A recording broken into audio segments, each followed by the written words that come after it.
En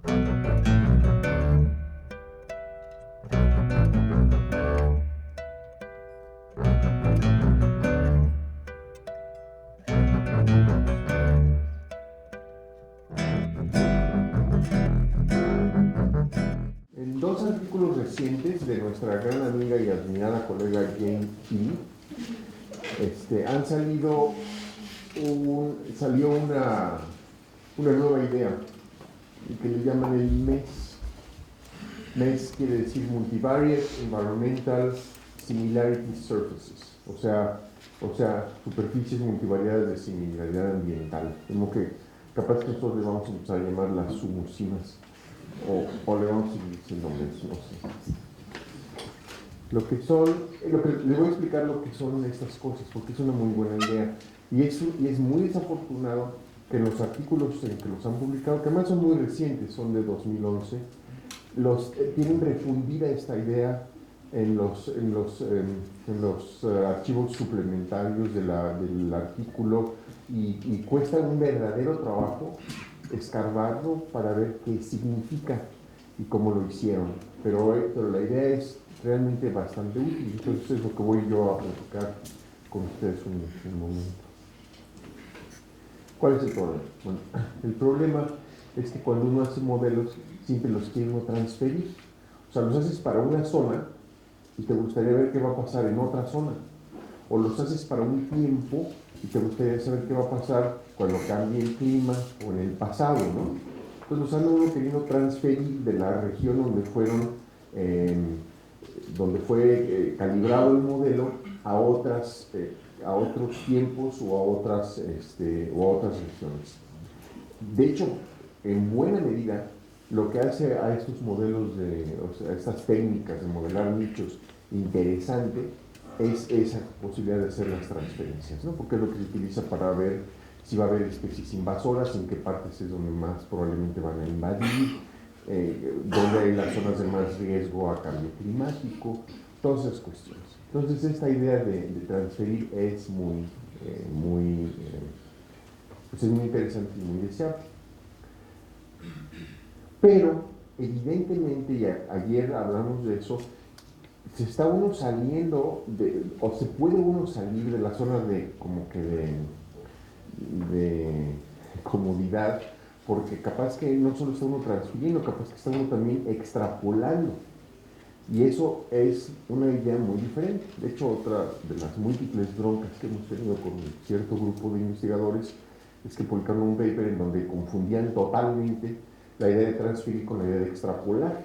Son completamente diferentes, porque extrapolar es salirte del rango de los datos donde calculaste el modelo, mientras que transferir es buscar en otras partes ese mismo rango. Son ideas totalmente diferentes. Y bueno, entonces ahí les va. Muchas vamos a usar algunas de las especies estas virtuales, que ahorita se las voy a describir con un poquito más de detalle,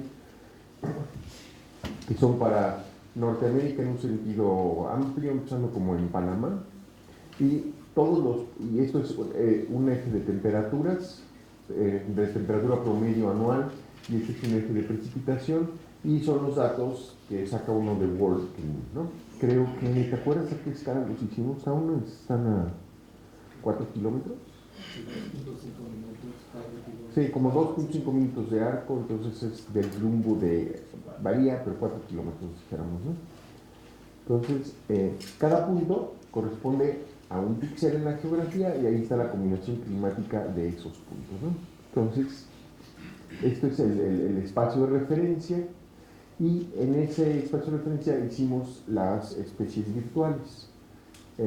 Esta es una especie virtual, el rectangulito anaranjado, el bioclim de una especie que nosotros inventamos y que le gusta regiones más bien calientes y más bien secas, ¿no? Si uno pone ese nicho virtual encima del espacio existente, pues todo lo que quede dentro del rectángulo y que además exista va a ser el nicho existente de la especie. Y los puntos anaranjados son las muestras que las sacamos al azar, ¿no? Entonces, noten que extrapolar quería decir como que salirse de esos los extremos. Pero transferir quiere decir que veamos, que agarremos este mismo espacio y lo busquemos en otras regiones del mundo.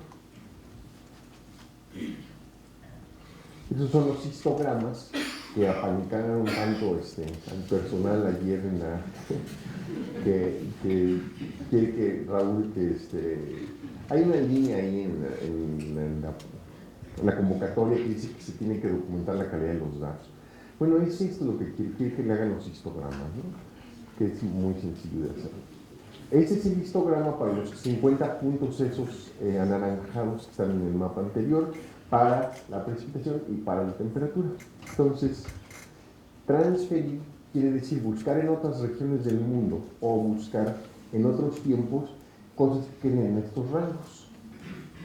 Y extrapolar quiere decir, pues ahora voy a andar diciendo que pues, los de por acá, y eso es otra historia muy diferente, porque lo que va a hacer cualquier modelador es de alguna manera caracterizar esto. Si lo hace uno así como en forma de las dos variables, aquí está la distribución de las combinaciones ambientales en los 50 puntos de las observaciones. ¿Ok? Entonces, el rango en el pedazo de la temperatura está aquí, y el rango en el pedazo de la precipitación está aquí. Entonces, una cosa es buscar este mismo conjunto de combinaciones en otras partes, que buscar esto o esto, ¿no? Eso es extrapolar, y eso por eso les dije que los que extrapolen se van a ir al infierno, porque no deben extrapolar. Cada algoritmo hace esta caracterización de una manera más o menos diferente. Algunos son muy buenos para caracterizar distribuciones muy regulares, otros son muy buenos para caracterizar distribuciones muy complicadas. Por ejemplo, GAN son muy buenos para hacer eso. Y Maxent es bueno para caracterizar distribuciones más o menos complicadas. Bioclim nada más les va a caracterizar la caja, ¿no? Y por eso, para Bioclim lo único que le hace falta son dos puntos extremos. Todos los del medio en realidad los usa poco, a menos que quieran ustedes hacer cuantiles. Una Mahalanobis les va a caracterizar muy bien esto, suponiendo que sea una elipse. En fin, cada algoritmo hará una cosa un poco diferente. Bueno. Entonces, nomás como recordatorio, la elipse es lo que sabríamos si tuviéramos el Gedanken Experiment de que llegue un ángel y nos regale la información del nicho, o si estuviéramos trabajando en el laboratorio de los Jorges en Morelia y estuviéramos haciendo millones de experimentos para caracterizar eso de manera fisiológica. O los de ustedes que tengan bichos que sean manipulables en laboratorio o plantas, porque tampoco hay sociedad protectora de los sentimientos de las plantas, de modo que pueden ser experimentos crueles con plantas, como secarlas o congelarlas, como eso, ¿no? Con eso caracterizarían esa elipse, pero esa elipse en realidad no la conocen. Y tampoco, por lo tanto, conocen los puntos que están en rojo, que son los del nicho existente. Lo que conocen es una muestra de los azules. Y por eso es que esas muestras de los azules es muy importante tratar de que cubran más o menos bien la región, porque si su muestra, dijéramos, nomás está aquí, en la parte de abajo, pues toda la parte de arriba la van a estar ignorando y sería estrictamente una extrapolación. Entonces, aquí es donde está el qué tanto es tantito. Sí debería uno darse un chance de salirse un poquito del huacal para poder explorar posibilidades que son razonables, ¿no? Pero no demasiado. Y ese es el problema que estos cuates, Illich y Phillips y demás, ¿quién publicó en el artículo del arte de extrapolar? Illich y quién más. ¿Tú lo revisaste? Bueno, en fin, Illich se plantea el problema de qué tanto podemos como que salirnos, ¿no? Es un problema interesante y muy práctico, muy útil. Entonces, ¿cómo se hace? Ahí está una en 3 dimensiones y es un elipsoide prácticamente. Entonces, lo que tenemos que hacer es encontrar medidas de qué tan distinto es el mundo, o sea, todo el área sobre la cual queremos trabajar, a la que queremos transferir, de una cierta región de referencia. Para Illich y tal, inventaron su medida esta de NES, de qué tan distinto es el ambiente de los puntos de ocurrencia, de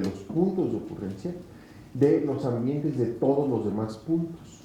O sea, todos los puntos negros en la figura que puse hace rato, comparados con la coleccioncita de puntos anaranjados, los 50 puntos de referencia. Y la medida que usan para hacer la comparación, pues es una medida que cuando, si la ven, está en el artículo que se llama The Art of... Ok. The Art of Modeling Range Shifting Species, Elliot Kerman and Phillips. 2010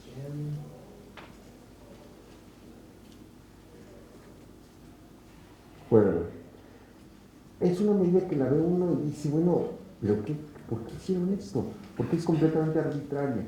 Parten los rangos en 3, donde se les da la gana, no en cuantiles, sino simplemente en 3 partes, y luego buscan cuál es la variable, pueden ser 5 o 6 o 8 o las que sean, pero van a encontrar una que es la que es más diferente y sobre esa calculan su medida, ¿no? Entonces la ve uno y dice, a nosotros cuando la vimos, dijimos, no, esto no nos gusta demasiado.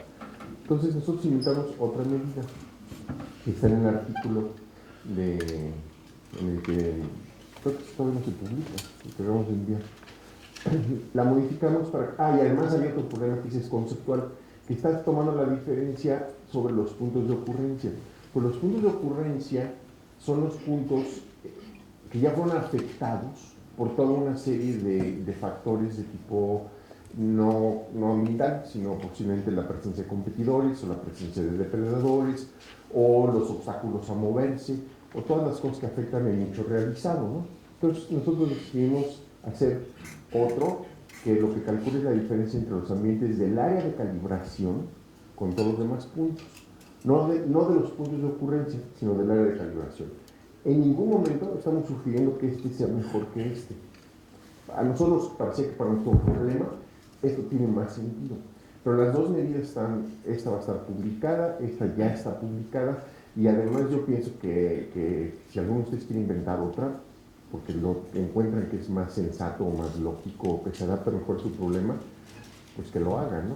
Esta nuestra, lo que es una distancia de Mahalanobis, o sea que considera covariancias entre las variables, es una distancia de Mahalanobis a los...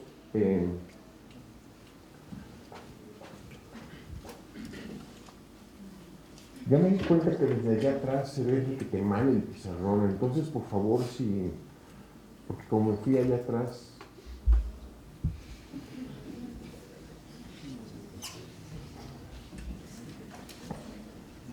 imagínense que aquí están los puntos que describen la región de calibración.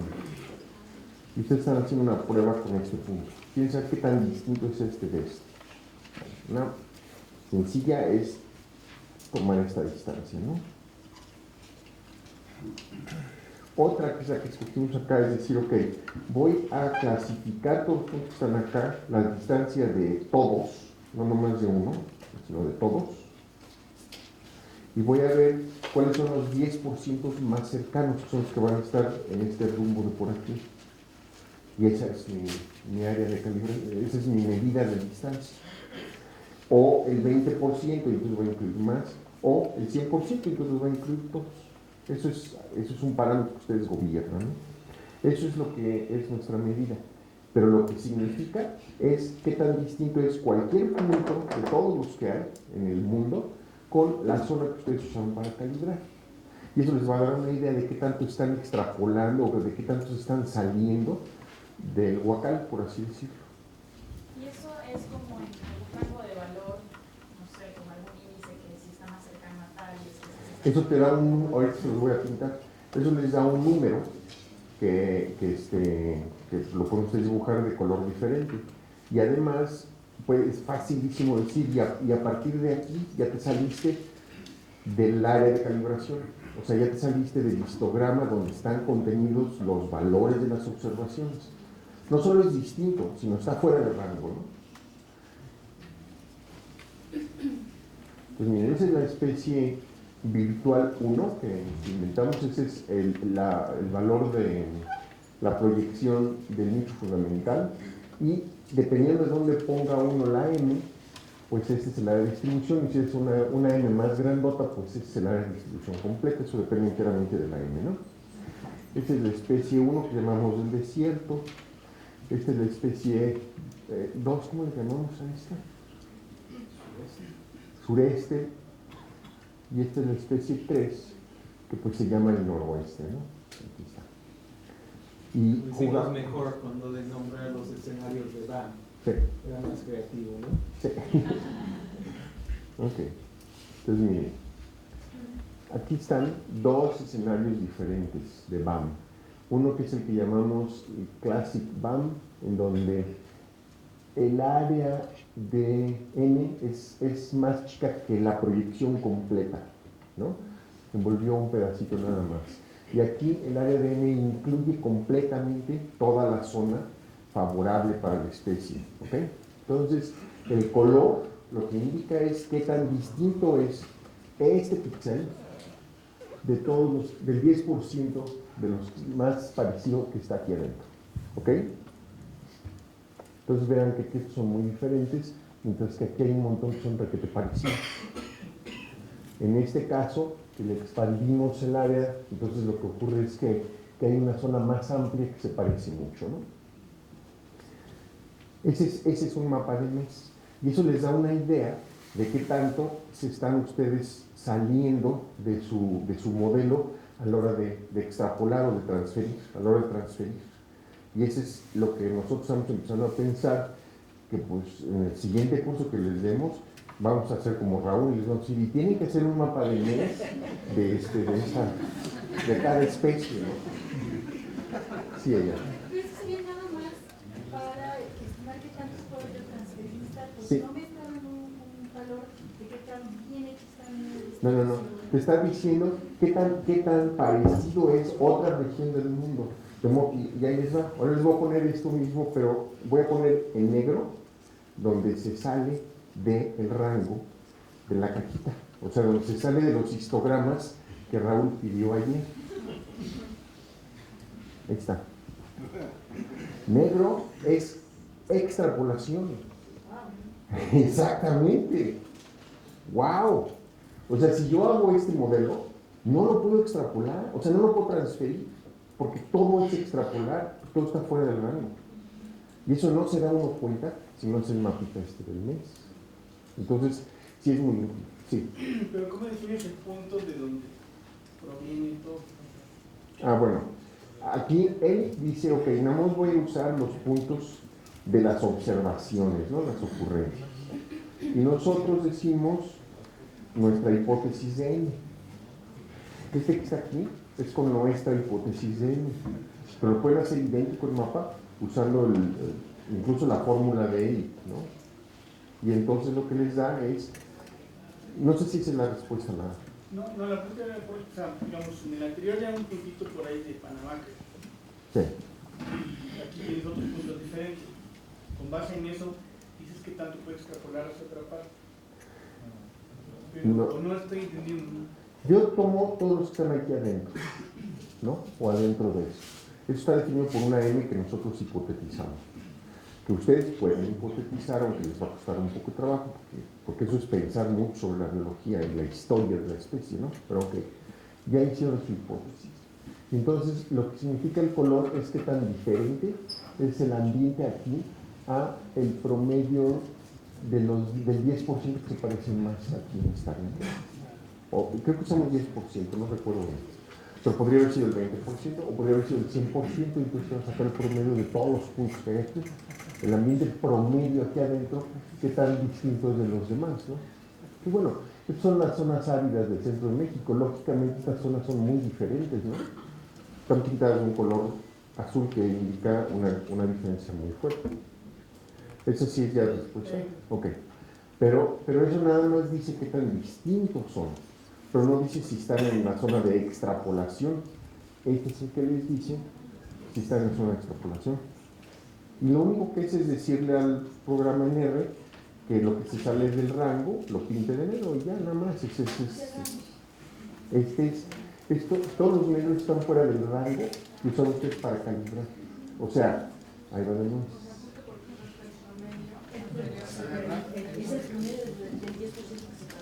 Bien.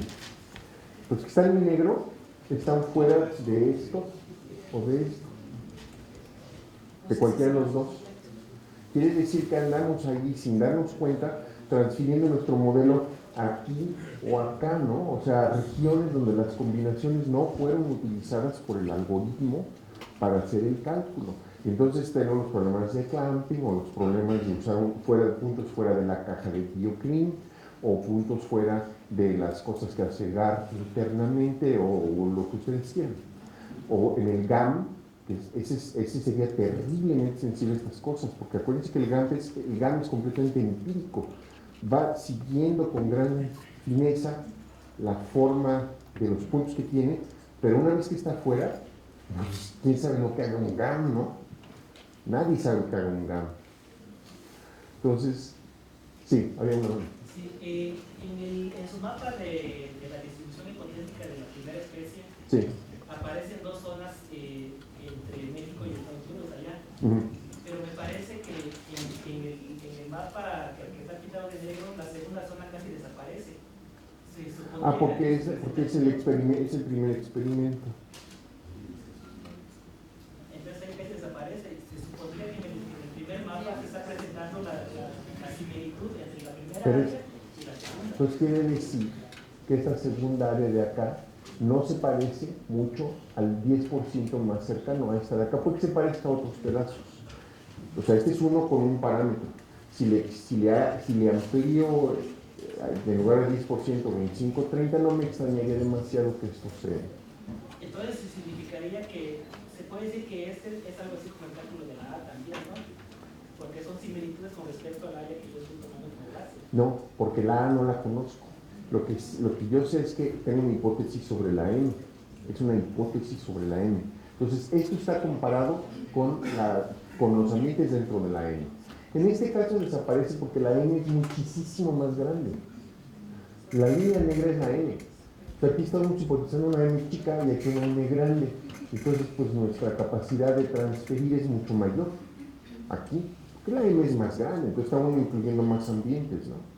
Por eso una de las leccioncitas que yo personalmente saco, y no estoy muy seguro si la compartimos, es que si se van a equivocar, equivóquense por hacer la M más amplia. No la compartimos. Sé honesto. Y si tu mundo se pinta negro, no transfieras tu modelo ahí o transfiérelo y interprétalo con mucho cuidado, pero la estimación de M debe de ser bajo tu mejor criterio biológico. Y si no hay, le hierro para el lado chiquito o para el lado grande. Si no hay criterio biológico. Y si hay pocos datos, poca información. ¿Me equivoco para más grande o me equivoco para más chico? Explora uno pequeño y uno grande. También. Puedo ver si hay un montón de manos. O sea, primero Leti, que levantó primero.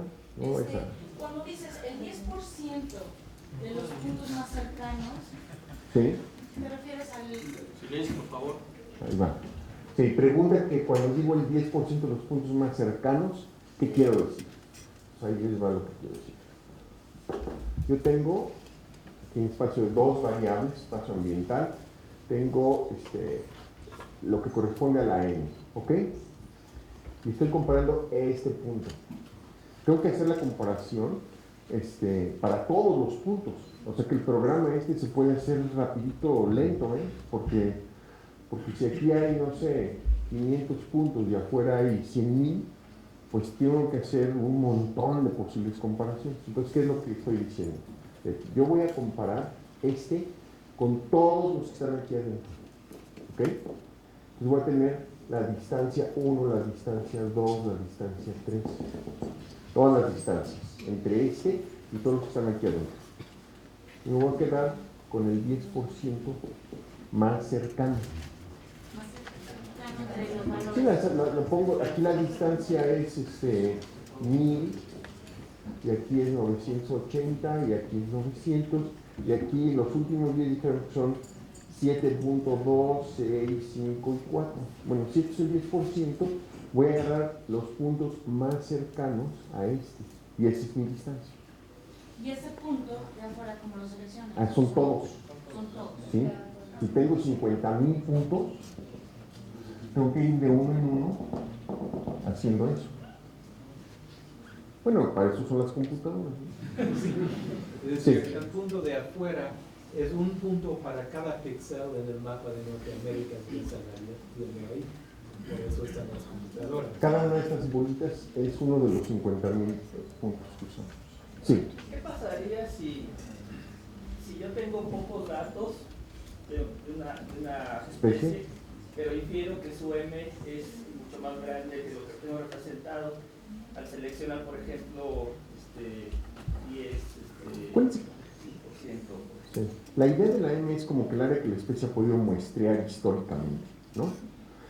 Y entonces la especie ha logrado como que decidir en un cierto sentido metafórico si le gusta este píxel o no le gusta este píxel, pero es porque ya lo muestreó, no porque no pudo llegar, ¿no? Entonces, si ustedes por razones de tipo biogeográfico o histórico o de que conocen la especie han dicho, ok, esta es una especie que ha ocupado, no sé, toda la Gondwana, ¿no? Bueno, pues entonces su M va a ser grandota. Y así es como es. El punto que hemos repetido mucho y vale la pena seguirlo repitiendo es documentenlo, digan por qué. Es una M grande por esta razón. Pero lo que me refería es que, bueno, el método toma la información de los puntos conocidos para compararlos contra lo que está afuera, ¿no? Ese es el de ahí. Los puntos conocidos son los de las observaciones. Sí, en el caso de M. Entonces, si son muy pocos puntos, están relativamente concentrados, pero la M que uno definió es en realidad mayor porque uno piensa, entonces, ¿qué pasaría? Las medidas miden cosas distintas, porque una mide una hipótesis sobre el área que ha sido accesible a la especie y la otra mide el nicho realizado de la especie. Entonces son hipótesis distintas que se van a ser útiles para problemas distintos. Nosotros creemos que para estas perspectivas de lo que estamos haciendo, que es transferir, tiene más lógica usar la M.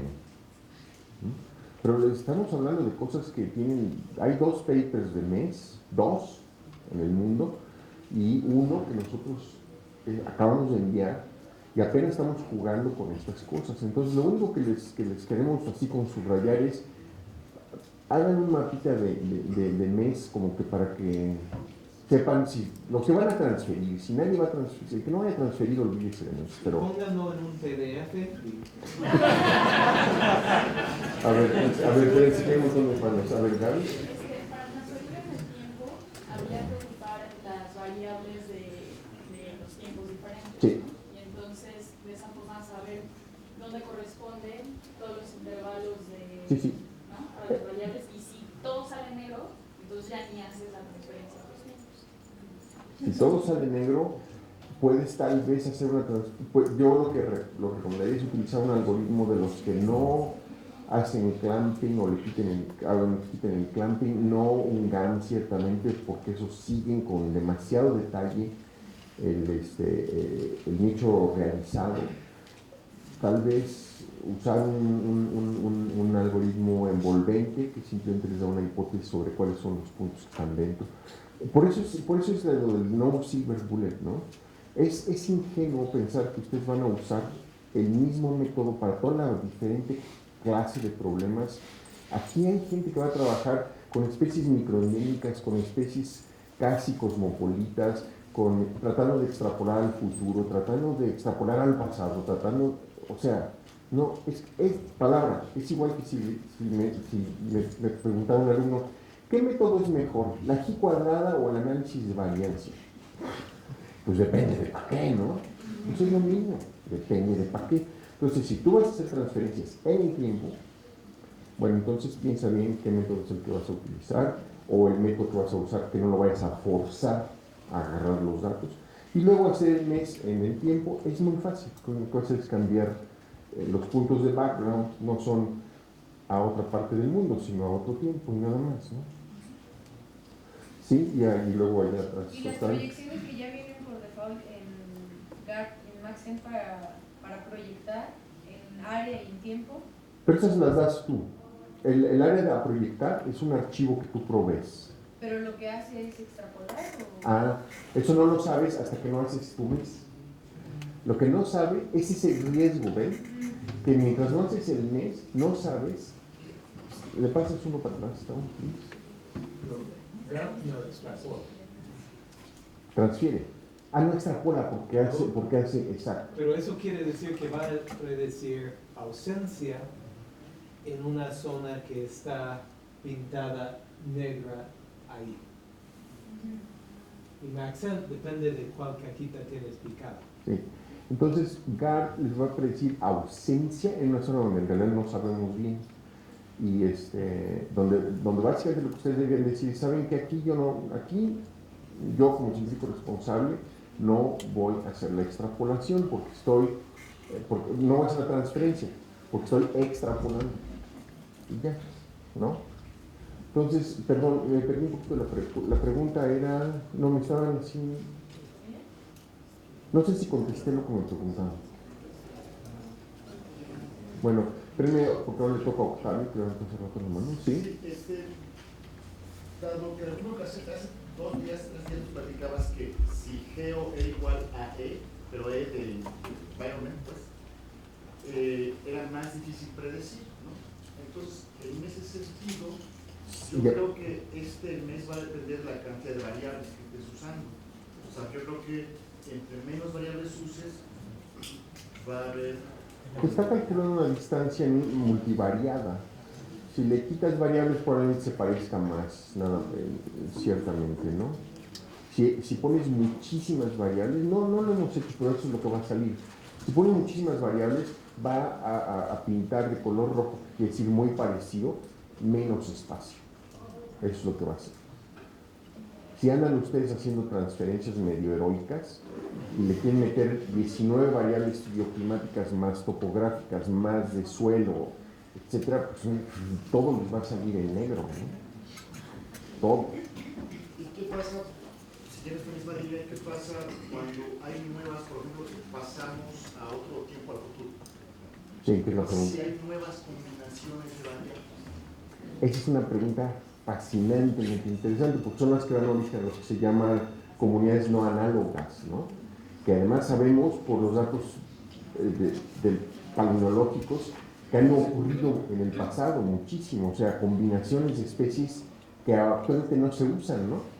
Pero antes sí, y en el futuro van a haber de esas. Bueno, yo no me preocuparía mientras que, ¿me pasa la siguiente tabla, please? Mientras que la transferencia esté dentro de mientras no esté en el negro, pues, ¿no? Porque ciertamente aquí adentro puede haber combinaciones muy diferentes, pero dentro de los rangos. Porque eso es lo que dice simplemente el histograma. O sea, dijéramos que en México, en los desiertos, o sea, en las zonas del altiplano, lo común es seco y con temperatura promedio caliente, ¿no?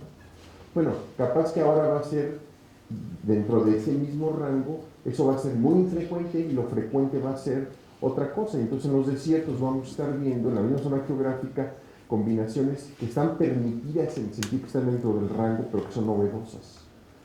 A ver, Tam. ¿Puedo ajustar lo que acabas de decir? Yes, of course.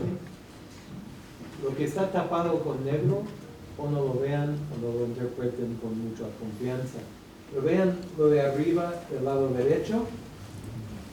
Aún dentro de ese mapa donde no hay negro, pueden interpretar lo de rojo con bastante más confianza que lo de amarillo. Es decir, pueden imaginar que tu nivel de seguridad en esa transferencia va a variar. Y donde ven menos similar, entonces deben de interpretar con más detención, Rigor, más con cuidado. más cuidado.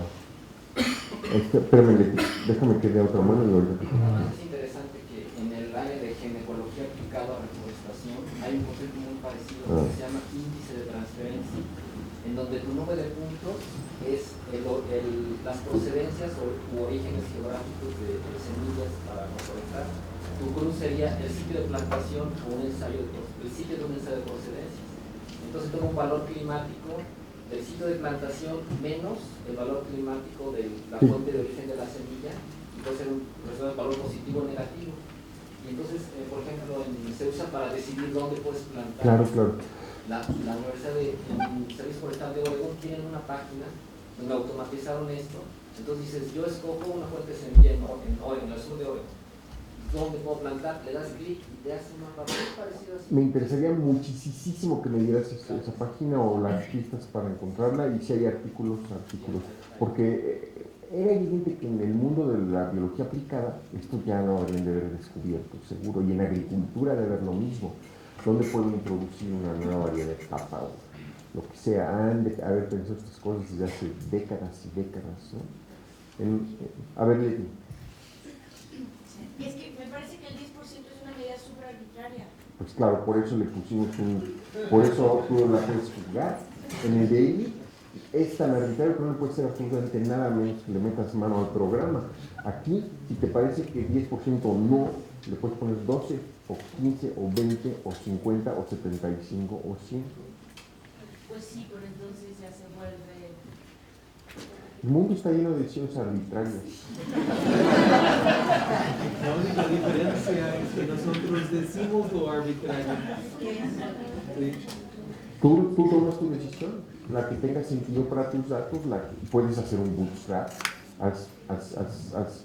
o sea, randomízalo y das un montón y ve que sale, en fin, ¿no? Claro, sí es ciertamente una decisión arbitraria. ¿Que ya me tengo que callar? Ok, una más. A ver, Elena. Sí. En un escenario donde yo estoy estimando mi distribución potencial, haciendo lo bien, Sí. y lo que quiero evaluar al futuro es de esa distribución potencial que yo ya estimé, cuánto se pierde.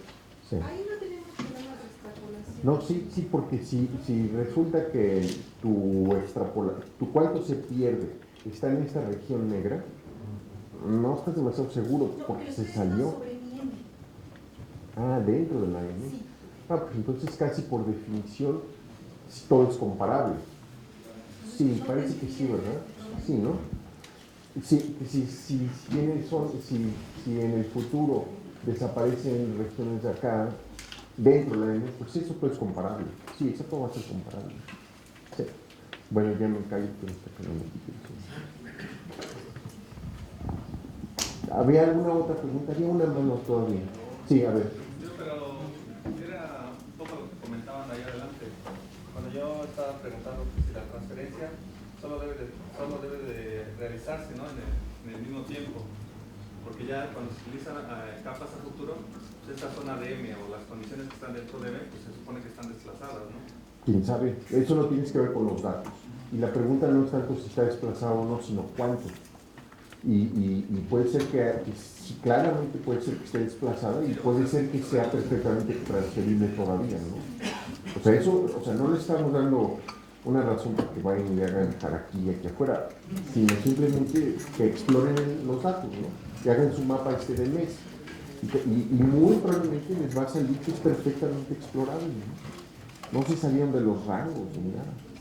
Yo tengo una duda. Eso de transferencia entiendo que está basado en los nichos, pero si el nicho evoluciona para gente que tiene datos de fósiles y demás, las variables que ahorita tienes no necesariamente eran los límites que pudo haber tenido el taxón. Si el nicho ha evolucionado, tiene un problema extra. Nosotros tenemos como que mucha evidencia y además bastante trabajo teórico de la universidad, y incluso mío con un postdoc, que sugiere que los nichos evolucionan, los fundamentales evolucionan despacio, pero hay excepciones. Es una pregunta empírica. Yo espero, me voy a sorprender cuando los nichos evolucionen muy rápido, pero esa es mi hipótesis. Si tú en algún grupo con el que has trabajado, donde tienes fósiles, etcétera, documentas que está evolucionando rápido, bueno, pues está evolucionando rápido, y entonces es muy difícil hacer estas transferencias, porque ya se te movió la elipse, ¿no? Entonces, pero ese es un problema, que eso le va a añadir una tremenda cantidad de complicación a tu problema, ¿no? ¿sí? Ese ejemplo que mencionas sería como lo que pasó con las abejas africanas, ¿no? Que al principio de su desarrollo se pensaba que era más persona caída la crecer, y acá hace unos años ya se habían encontrado especies en zonas frías, Sí, sí. que me modificaría completamente mi nicho y tendría que hacer una nueva. Pero acuérdense bien, no sabemos si lo que se modificó es los puntos azules o la elipse. Evolución en nicho es la elipse. Pero para fines prácticos, dado que nosotros estamos viendo como la elipse, los puntos muestreados, a nuestro punto de ver sería una evolución. Sí, pero yo a eso no lo llamaría una evolución de nicho, sino un desplazamiento del nicho realizado. Evolución de nicho para mí es que cambien los parámetros de la elipse. Y eso parece, ¿cómo sabíamos cuáles eran los rangos de distribución de la abeja africana si nadie había hecho experimentos? Y lo interesante sería ir a África y agarrar poblaciones de abejas africanas allí y hacer los experimentos crueles. Y casi te puedo apostar que va a salir que tiene unos rangos enormes. Ahora, en África no los experimentan todos, porque en África no existen hoy ciertas combinaciones que estas han estado experimentando y se han expandido mucho. Pero la verdad es que no se sabe si no hacemos los experimentos. Estamos hablando de dos cosas distintas. Pero ya, me callo. Menos de que no quieran hablar de nada.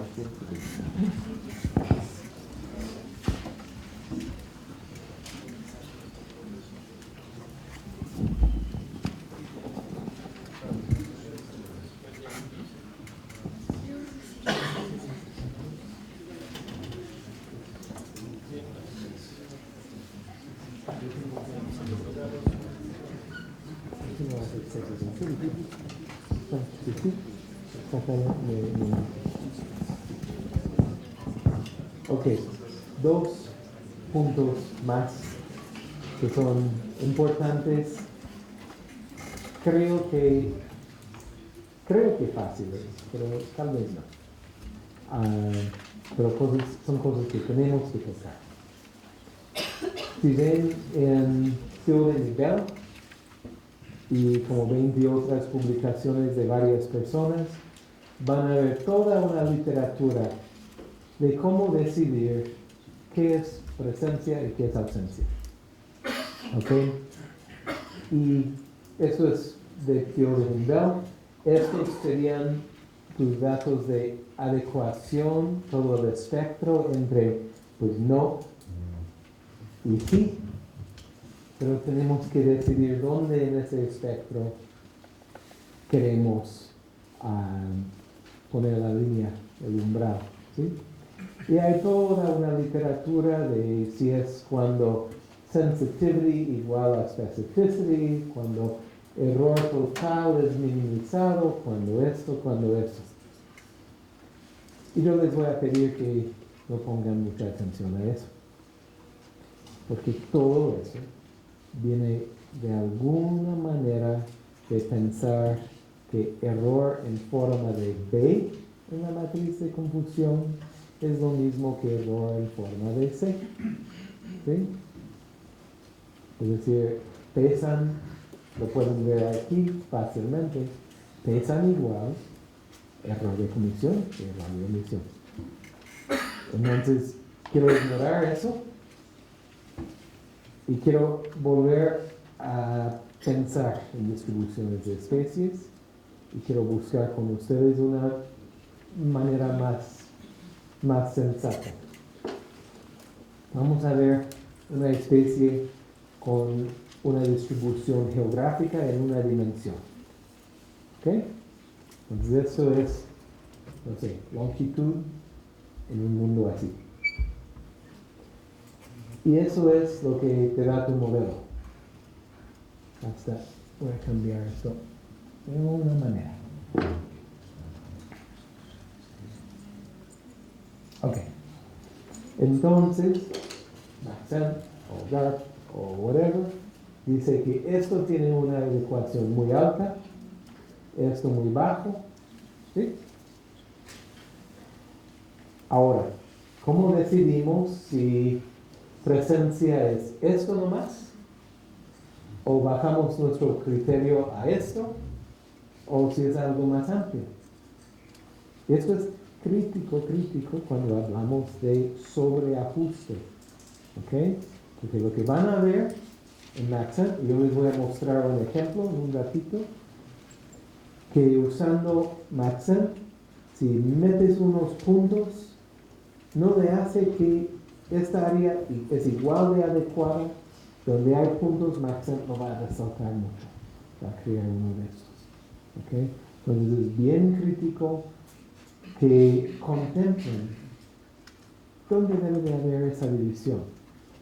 Bueno, un caso fácil. Imaginen que sus puntos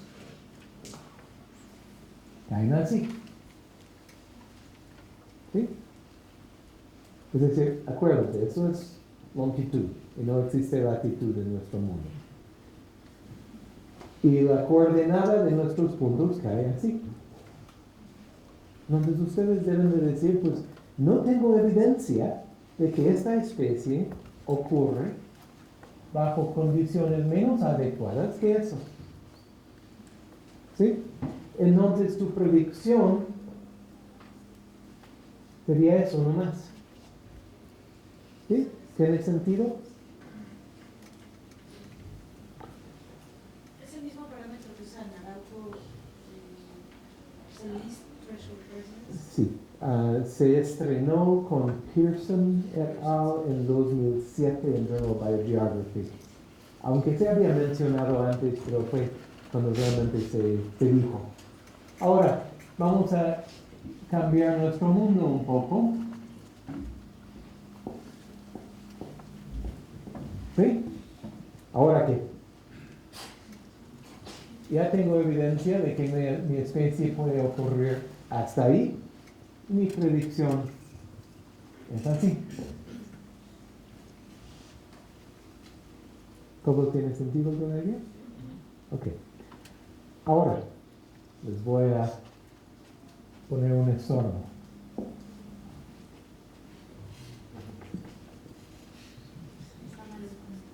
Ajá. Raúl estaría bien contento contigo. ¿Quién aquí tiene una base de datos que no tiene errores? Levanta la mano. También puede ser que no sea un error. En realidad nada más es porque Estoy- no se ha muestrado Estoy bien con él. Espérame.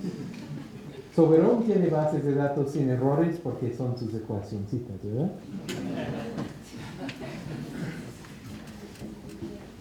Ok. Si tú has ponderado bien, contemplado bien tus datos, y tú dices que E igual a 0, eso es para ti y a ti, entonces tu predicción es toda la zona, ¿sí? Porque tengo evidencia sólida de que mi especie ocurre aquí. Pero si tú me dices mi E es 5%, entonces yo tengo una razón por qué decir desconfío de ese registro. Entonces si E igual a 0 es todo, pero si no, quedamos con nuestra predicción original. ¿Ok? ¿Tiene sentido? Muy simple. ¿Qué tiene esto de ventaja? Uno, contempla el nivel de error que tú, el experto que has jugado y explorado y producido 2000 PDFs, tú has establecido ese nivel de E y está incorporado en cuántos puntos estamos dispuestos a tirar a la basura, a no ponderar, no considerar. Y dos, noten que toda nuestra decisión se basa en omisión y no nos preocupa cuánto espacio vamos a predecir. Es decir, otra vez estamos usando E y estamos priorizando error de omisión sobre el error de comisión. Esa es una superventaja. Y que nuestra opción de umbral puede variar de acuerdo a los datos. ¿Ok? No es algo fijo. Si ven bien en la literatura, van a ver gente que dice 50%. valor fijo de 0.2. ¿Por qué? Pero está ahí en la literatura, lo van a ver muchas veces. Para mí esa es un esquema de convertir de un mapa continuo a un mapa binario que tiene sentido en lo que tenemos en nuestro mundo de esos datos raros que manejamos. ¿Ok? Es un punto. Un segundo punto es qué tanto esa decisión nos afecta. Intento religiosamente no mostrarles ventajas de GARP, pero les voy a mostrar una ventaja muy seria de GARP. ¿Se acuerdan de ese ejemplo de Zenaida Matura? Que ya esa es la tercera vez que lo usamos, ¿verdad? Esto es el área en píxeles que se predice presente en cada uno de los niveles de adecuación. ¿Ok? Enfóquense en lo de GARP. Tiene muchos puntos predicho presente. Tiene muy pocos puntos en medio. Y ni se ve, pero dispara muchos puntos predicho que cero. ¿Ok? Ahora vean Maxent es este. ¿Y dónde va esta curva? Bueno, ¿saben qué? Este gráfico como que no... Algo está diferente. Lo que pasa, que van a tener que confiar. Pero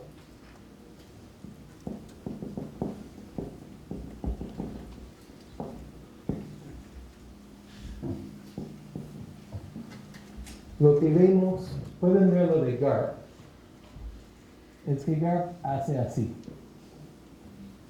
¿Ok? Lo pueden ver por lo menos de este lado. Les pido disculpas. Maxent, si han visto lo que sale de Maxent, es muy así. ¿Ok? No me tienen que creer. Vean, corran un modelo de cada uno. Ven que estamos jugando en medio. ¿Sí? Si yo pongo mi línea de división de umbral para GARP aquí, o aquí, o aquí, hay poco área que depende de esa decisión. Casi todo el área es de un extremo o del otro. Maxent, esos mismos umbrales, hay mucha área que va de por medio. Entonces tienen que como contemplar eso mucho, porque cuanto importa la decisión del umbral es mucho menor en GARP, porque tiende a tener esta distribución bimodal. Otra vez es cosa que deben de ver en sus datos y sus especies, pero eso es algo más o menos general. Han visto que la frecuencia de predicciones de 0 en Maxent es muy poca y la frecuencia de valores muy altos también es muy poco. ¿Sí? Bueno, ¿contentos con umbrales? Ninguna pregunta.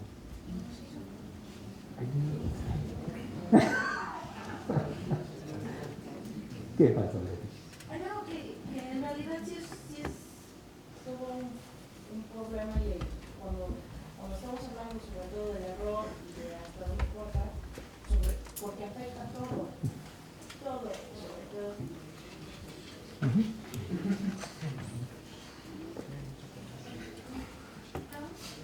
Para acabar con el de Maxent, sería válido hacerlo con el límite. Minimum training presence is minimum training presence es umbral, threshold, que abarca el 100% de los datos de training. ¿Ok? Pero lo que yo digo que deben de hacer es eso.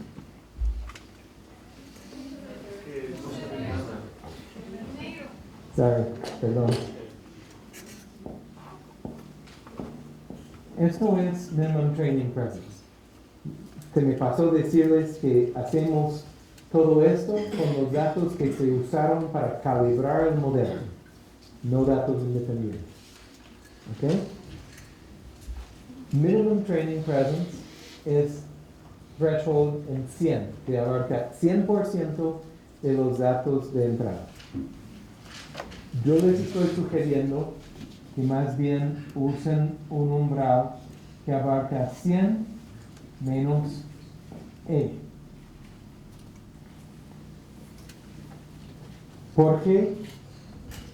Pues por esto. Si no, su predicción va a ser de más de amplia. Les di un ejemplo extremo, pero así pasa.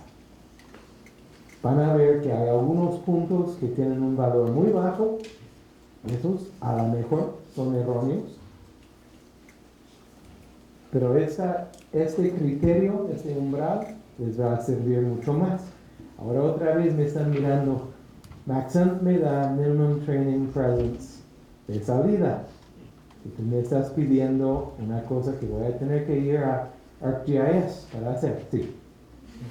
¿Ok? Los quiero no simplemente usando eso de HTML que sale de Maxent y es todo conveniente, porque es muy engañoso. ¿Qué van a hacer? Van a llevar el raster que sale de Maxent a un SIG, van a sobreponer los puntos, van a usar un extract to point o get grid value.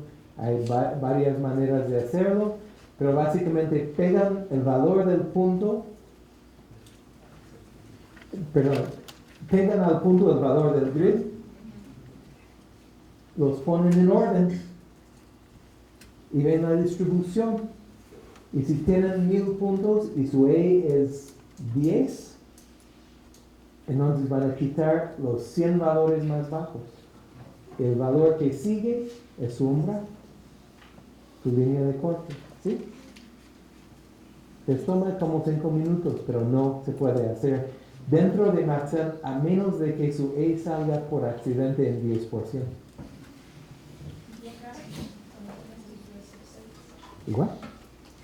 Igual, los best subsets se suman y eso da una capa que va de 0 a 10, 0 a 100, 0 a 1000, depende de ti.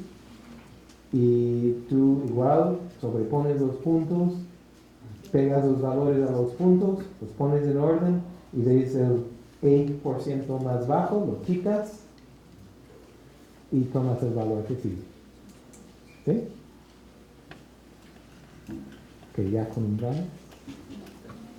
Ya tenemos un mapa binario. Ok, ya no hay nada de variación aquí. Es 1 o 0, blanco o negro.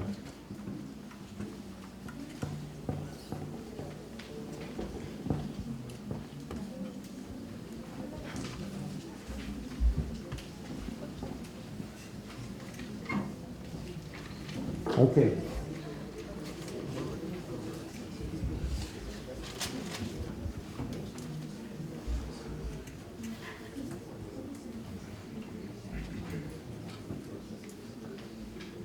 Un último detalle, y luego el resto de lo que nos queda es unos ejemplos. Yo tengo uno que les quiero mostrar, no sé si Soberón, sí, 2 ejemplos, y luego queremos comentarios de ustedes, ¿ok? Pero un último detalle. Tenemos nuestro mapa y ahora es binario, ¿ok? Dentro de estos polígonos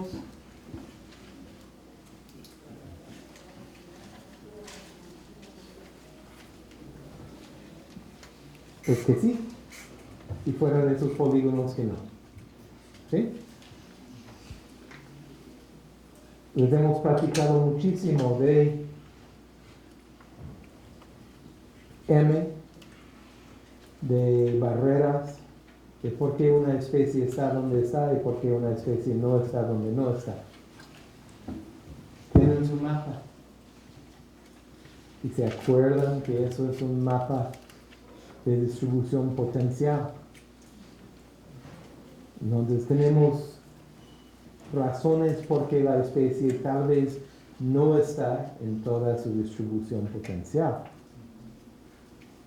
Y esto realmente en todo lo que hemos platicado en estos 4 días, esto es la parte donde hay más mano de artista. ¿Ok? Y lo que estoy diciendo es que van a tomar supuestos, van a usar su propia sabiduría, van a consultar expertos, pero hay un último paso. La especie tal vez no está donde podría estar por M, y o por B, y o por dinámica de población dentro de M, dentro de A, dentro de B, ¿sí? Dentro de GO, en efecto. Entonces, esto es como tu última oportunidad de contemplar tu mapa. ¿Ok? Y si quieren pueden hacer un diario. Contemplé mi mapa y 1. Y lo hagan en un PDF y... Bueno.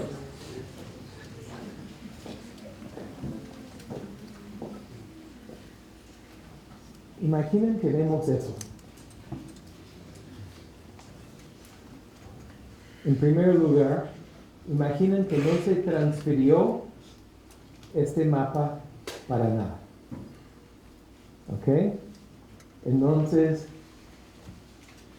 esto es tu hipótesis de M a priori. ¿Ok? Tienes una oportunidad de volver a examinar esa hipótesis de M. Porque estamos diciendo que una razón por qué la especie no está donde podría estar, por M, pero todo, si no transfirieron su modelo, todo está dentro de M. Ahora, si esto fuera M cruzado con S, puede que nadie muestre en Jalisco y solo en Michoacán, ¿verdad? Pero, total, estamos imaginando que esto es un área bien conocido. Y veis esto y dices, ok, todo esto indudablemente es parte de mi GO. ¿Sí? Y luego tenemos que hablar de estas áreas. Y mi primera pregunta sería, ¿ha ido el experto? ¿Qué dice el experto? ¿Ha ido alguien? ¿Ok? Y si han ido y no está, pueden contemplar. Puede que sea un efecto de área. Es un fragmento pequeñito y esa especie necesita un área grande. ¿Sí? Eso es lo de dinámica de población. O podría ser que en toda esta zona está otra especie con que está compitiendo. La otra especie, la sacapacana. O podría ser que tu hipótesis de M estuvo mal. Estas son como las 3 posibilidades. O podría ser, cuarta posibilidad, que ahí está. ¿Ok? Entonces, sí, exacto. Total. Tenemos varias, puede estar, pero no registrado, puede estar fuera de M, puede estar fuera de B, o puede ser por dinámica de poblaciones. ¿Ok? Extinción también. ¿Vale? Extinción. Eso es dinámica de poblaciones. Extinción es dinámica de poblaciones más o menos extrema, ¿verdad?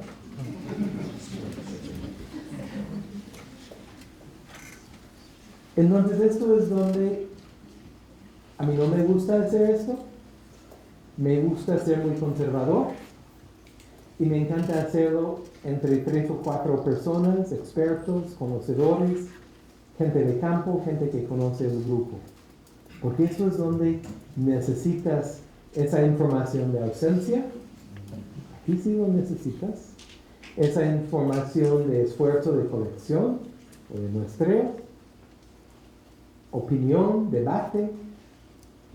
Y yo digo hasta que debemos de reconocer una categoría oficial de gris. No sé. Si es una especie de interés para la conservación, que alguien vaya a ver.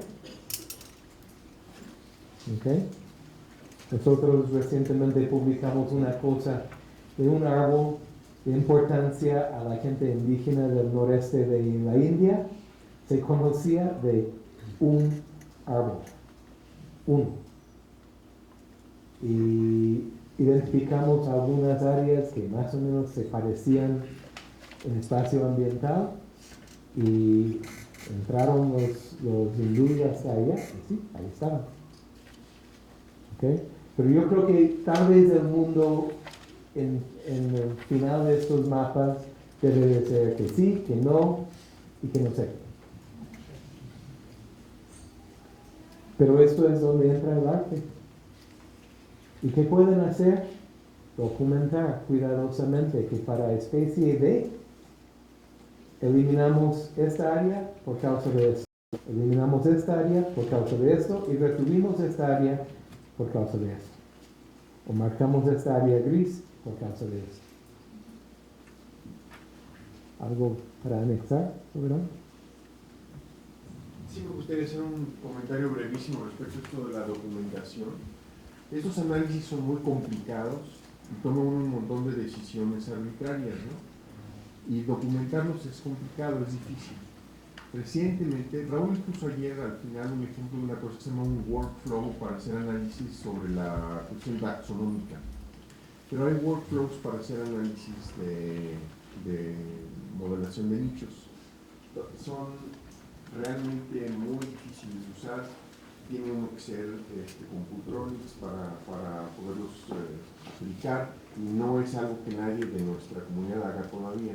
Pero la enorme ventaja que tienen es que documentan exactamente lo que hizo uno y le crean un archivo en texto que dice: aquí le prendió tal botón, aquí hizo el valor de esto, aquí hizo el valor de tal, y además nos puede uno volver a correr. Entonces son experimentos 100% repetibles. Eventualmente esto va a ser lo que va a ser utilizado por todos nosotros. No sé, 3, 4 años probablemente ya existan esos softwares de manera... El software ya existe y lo podemos bajar. Lo que pasa es que realmente es difícil de usar. Pero en algún futuro ya se va a poder hacer todo esto. Mientras tanto, lo tenemos que documentar a mano. Pero de veras es importante que lo documenten. Hay docenas y docenas de artículos en la literatura. Es sorprendente la falta de documentación. Hay gente que dice, usamos modelación de nicho y ni siquiera les dice qué programa usaron, ¿no? Hay artículos publicados así. No digas que nos digan si usaron el parámetro arbitrario en 10 o en 15. Ni siquiera dicen que usaron de software. Entonces es irrepetible completamente el estudio. Pues yo le anexo otro comentario a eso. Esos workflows, relativamente pronto, cuando ustedes publican un artículo, lo ideal va a ser que esos workflows estén empaquetados como un archivo de zip o algo así, y que eso es su metodología.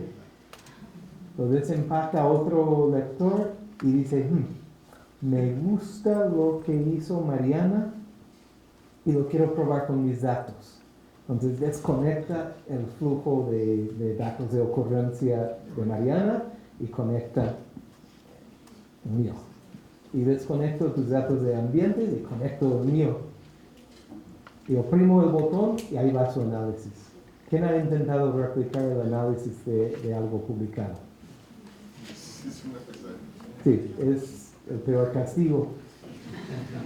O yo puedo usar los datos de Mariana, exactamente como lo hizo, pero no me gustó su análisis y quiero hacer esto diferente. Calcular el promedio en vez de la mediana o algo así. Cambio, arreglo, oprimo el botón y veo qué tanta diferencia hizo. Entonces, eso de los workflows va a cambiar la ciencia. Por el momento, aquí está tu workflow, ¿ok? Yo me siento a trabajar, desde como 2 años para acá, me siento a trabajar, trabajo a media velocidad porque estoy anotando todo.